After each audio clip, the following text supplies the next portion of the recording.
بہلول کا نام آپ نے سنا ہوگا، یہ مشہور مجاذیب میں سے یہ مجذوب گزرا ہے۔ دریائے دجلہ کے کنارے اکثر گھومتا رہتا تھا اور اس کی ادائیں نرالی تھی۔ مجذوبوں کے رنگ اپنے ہوتے ہیں، سادیہ نزدیک رائے عاشقاں، خلق مجنو نندو مجنو آ کے لست۔ تو لوگ انہیں بے وقوف کہتی ہے، لیکن اہل عقل اور اہل تصوف انہیں دانا کہتے ہیں۔ اس لیے بہلول دیوانہ کہا جاتا تھا، لیکن بہلول دانا کہتے ہیں اہل خرد، کہ اصل حقیقی عقل تو ان کے پاس ہیں جو در محبوب تک پہنچ گئے۔ راس الحکمہ تے مخافت اللہ، حکمت اور دانائی کا سرچشمہ اللہ کا خوف ہے۔ تو جس کو اللہ کا خوف جتنا زیادہ ہوگا وہ اتنا زیادہ دانا ہوگا۔ تو یہ لوگ اسی راستے کے مسافر ہوتے ہیں، اور کسی تجلی کے وفور سے شیشہ عقل ٹوٹ جاتا ہے تو پھر ان کی کچھ حرکتیں غیر مرتب ہو جاتی ہیں، تو لوگ سمجھتے ہیں یہ دیوانے ہو گئے ہیں۔ اصل تجلیات کے وفور سے ان کے ہوش ٹکانے نہیں رہے، لیکن ان کے دل پر وہی تجلیات منعکس ہوتی رہتی ہیں، تو انہیں دیوانے کہہ دیا جاتا ہے، لیکن حقیقت میں یہ دانا ہوتے ہیں۔ ان کے اندر کی دنیا مرتب ہوتی ہے، لیکن باہر کی دنیا غیر مرتب ہوتی ہے۔ اٹھنے بیٹھنے کا کبھی پتہ نہیں ہوتا، کھا لیا تو لے لیا، نہیں کھایا تو دو دن گزر گئے۔ پہننے کو کچھ میسر آ گیا تو ٹھیک ہے، نہ میسر آیا تو کئی دن گزر گئے۔ تو ان کو اپنے ظاہر کا خیال نہیں ہوتا، ان کی نظر مشاہدہ جمال پہ ہوتی ہے، اور پھر یہ دنیا سے اور اپنے آپ سے بھی بے گانے ہو جاتے ہیں، اور لوگ انہیں دیوانہ کہہ کے پکارتے ہیں۔ میں دریائے دجلہ کے کنارے حضرت سری سختی کے مزار پہ حاضر ہوا تو حضرت جنید بغدادی اور حضرت شیخ شبلی کے مزار پہ، حضرت ذوالنون مصری کے مزار پہ اور دیگر مزار، یہ سارے دجلہ کے کنارے واقع ہیں۔ تو وہاں بچے کھیل رہے تھے، تو ہم نے ان بچوں سے پوچھا کہ یہاں کوئی اور مزار بھی ہے، تو انہوں نے اشارہ کر کے بتایا کہ آپ اس سمت جائیں تو آگے بہلول دانا کا مزار ہے۔ تو شوق تھا تو ہم وہاں گئے، تو بہلول دانا کا مزار تھا، باہر لگا ہوا تھا بورڈ، تو شکستہ سا مزار تھا، ہم اندر داخل ہو گئے۔ تو میں نے بہلول دانا کی قبر دیکھی کہ اس کی قبر کے اوپر جو غلاف پڑا ہوا تھا وہ بھی آدھا تھا اور پھٹا ہوا تھا۔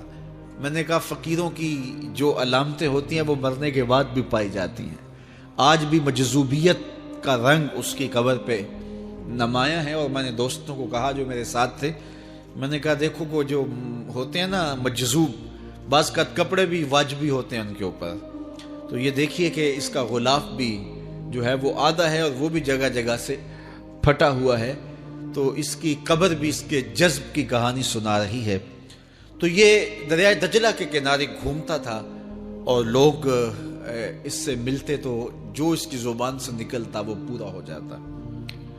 تو ایک دن دریائے دجلہ کے کنارے یہ گھوم رہا تھا کہ ہارون رشید اپنے مکان کی، اپنے محل کی چھت پہ ٹہلتے ٹہلتے بہلول کو دیکھتا ہے، تو خادموں کو کہا کہ ذرا اسے میرے پاس حاضر کرو۔ شاہی حکم نامہ تھا، جو چھت کے اوپر خادم تھے انہوں نے اوپر سے ڈولی پھینکی اور نیچے والوں کو اشارہ دیا، انہوں نے بہلول کو پکڑا اور ڈولی میں رکھ دیا، اوپر والوں نے رسیاں کھینچ لی۔ 2 لمحوں کے بعد بہلول بادشاہ کے سامنے تھا، تو بادشاہ نے بہلول سے کہا کہ بہلول ایک بات تو بتاؤ، کہا پوچھئے، کہا آپ خدا تک کیسے پہنچے ہو؟ تو بہلول نے مسکرا کے کہا جیسے آپ تک پہنچا۔ علامہ اقبال نے جو مرد کلندر کی نشانیاں بتائی ہیں ان میں سے ایک نشانی یہ ہے، بات میں سادہ و آزادہ معانی میں دقیق، کہ اس کی بات بہت لمبی اور لچھے دار اور گچھے دار نہیں ہوتی، سیدھی سیدھی بات ہوتی ہے لیکن سیدھی روح میں اترتی ہے۔ مختصر اور جامع کلام کا حامل ہوتا ہے اللہ کا بندہ۔ تو کہا کہ بادشاہ جیسے آپ تک پہنچا، تو بادشاہ کا تو خیال تھا کہ کوئی بڑی باریک بینی سے کوئی فلسفہ بتائے گا لیکن یہ 2 لفظوں میں اس نے کہہ دیا جیسے آپ تک پہنچا. بادشاہ نے کہا میں نہیں سمجھا. کہا بات تو سادہ سی ہے, تیری عقل میں نہ آئے تو میں کیا کر سکتا ہوں. کہا حضرت آپ سمجھا دیجئے. تو بہلول نے کہا کہ حضرت میں خود آنا چاہتا تو دیوان خانے میں جاتا, درخواست لکھ کے لے جاتا, پھر جمع ہوتی, پھر کئی واسطوں سے ہوتے ہوئے آپ تک پہنچتی. آپ پھر مجھے وقت دیتے ملاقات کا, 6 ماہ بعد, سال بعد. اس وقت پہ میں تیار ہو کے ملاقات کرنے آتا. آپ کے کوئی شاہی مہمان آ جاتے تو پھر ملاقات منسوخ ہو جاتی. پھر بھی آپ کی مرضی, ملاقات ہوتی نہ ہوتی. میں چاہتا تو مہینے سال لگ جاتے, لیکن ملاقات پھر بھی آپ کی مرضی پہ. اور جب آپ نے چاہا ہے تو 2 گھڑیاں بھی نہیں لگی. تو کہا بندہ چاہے تو کروڑوں سال بھی بیت جائیں, اس کے قرب کی کوئی انتہا نہیں ہے, لیکن جب وہ چاہے تو 2 گھڑیاں بھی نہیں لگتی. مانا کہ محبت کے سفر میں ہر گام پہ 100 مشکل ہے, لیکن یہ سفر آسان بھی ہے اگر ساتھ تمہارا ہو جائے. تو کہا کہ قل ان کنتم تحبون اللہ فاتبعونی یحببکم اللہ, کہ اگر تم اللہ سے محبت کرتے ہو تو آسان طریقہ تمہیں بتا دیتے ہیں, میرے محبوب کی چوکھٹ پہ آ جاؤ. اللہ اکبر, جس کو تم ڈھونڈنے نکلے تھے وہ تمہیں وہاں مل جائے گا. اور تم اس سے محبت کا دعویٰ رکھتے تھے, وہ تم سے محبت کا دعویٰ کرے گا. اور پھر جب تم اس کے محبوب ہو جاؤ گے تو پھر جو تم کہو گے وہ کیوں نہیں ہوگا, کیونکہ محبوبوں کی تو بات مانی جاتی ہے. یہ نظام الدین اولیاء علیہ رحمہ کو محبوب الہی کہتے ہیں نا. ان کا واقعہ بھی علماء نے یہ لکھا ہے, صوفیاء نے, کہ ان کے شیخ حضرت بابا فرید الدین گنج شکر رحمۃ اللہ تعالی علیہ ایک دن موج میں آ گئے اور کہا کہ نظام الدین محب بنو گے یا محبوب بنو گے. تو یہ بڑی خدمت کرتے تھے اپنی شیخ کی. تو کہا کہ محب بنو گے یا محبوب. تو کہا حضرت اگر اجازت ہو تو اپنی ماں کو نہ پوچھاؤں. اللہ اکبر, ان لوگوں کی مائیں بھی تو صاحب حال ہوا کرتی تھی. تو کہا کہ اگر اجازت ہو تو اپنی ماں کو نہ پوچھاؤں کہ محب بننا ہے یا محبوب بننا ہے. کہا جاؤ تمہیں اجازت ہے. تو گھر کی طرف روانہ ہوئے.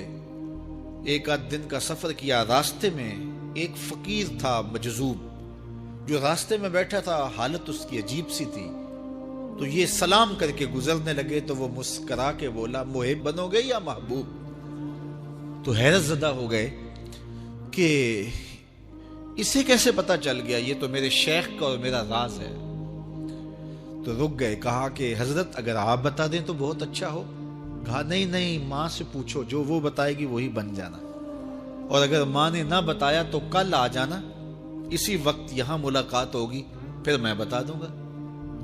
خیر چلے, رات کو پہنچے. والدہ کی خدمت میں سلام پیش کیا, پاؤں دبائے اور کہا کہ شیخ موج میں آ گئے اور کہا محب بنو گے محبوب بنو گے.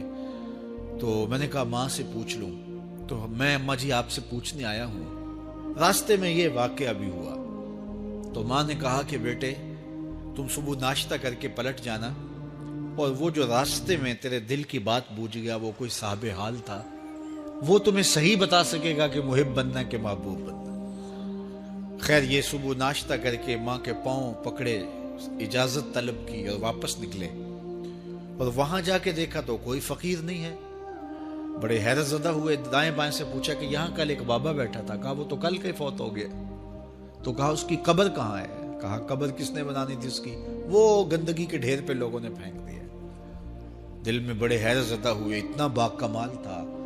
لیکن اپنی حالت یہ, خیر وہاں چلے گئے اور جا کے کھڑے ہو کے پوچھنے لگے بندہ خدا دل کی باتیں بوجھتا تھا اور میرے ساتھ وعدہ کیا تھا کہ اگر ماں نے نہ بتایا تو کل آنا, اور اپنا پتہ ہی نہیں تھا کہ کیا ہونے والا ہے. یہ بات کہی تو بابا اٹھ کے بیٹھ گیا. عرش فرش تے بانگا ملیاں تے مکے پہ گیا شور, بلے شاہ سا مرنا ناہی تے گور پیا کوئی ہور. ہاں اٹھ کے بیٹھ گیا اور کہا کہ نظام الدین محبوب بننا محب نہ بننا. محبوں کا یہ حال ہوتا ہے, نہ کفن ملتا ہے نہ دفن ملتا ہے. محبوب بنو گے تمہاری قبر پہ بھی میلے لگیں گے. فاتبعونی یحببکم اللہ, اگر حضور کی اطاعت کرو گے, حضور کی فرما برداری کرو گے تو تم محبوب بن جاؤ گے. تو حضور کی محبت خدا کی محبوبیت کا ذریعہ ہے. اس لیے ہمیں حضور کا پیار اپنی روحوں میں موجزن کرنا ہے، حضور کی محبت اپنی روحوں میں اتارنی ہے، اور محبت اپنے تمام تر تقاضوں کے ساتھ جب روح پذیر ہوگی تو پھر ہمارا انداز زندگی بھی سنور جائے گا، ہماری آخرت بھی سنور جائے گی۔ محبت کے من جملہ تقاضوں میں سے سب سے بڑا تقاضا محبوب کی اطاعت ہے، کہ بندہ جس سے پیار کرتا ہے اس کی بات مانتا ہے۔ یہ ہے دعوی محبت کا ثبوت، اس کی دلیل۔ اور حضور کے صحابہ کی زندگیاں دیکھیے،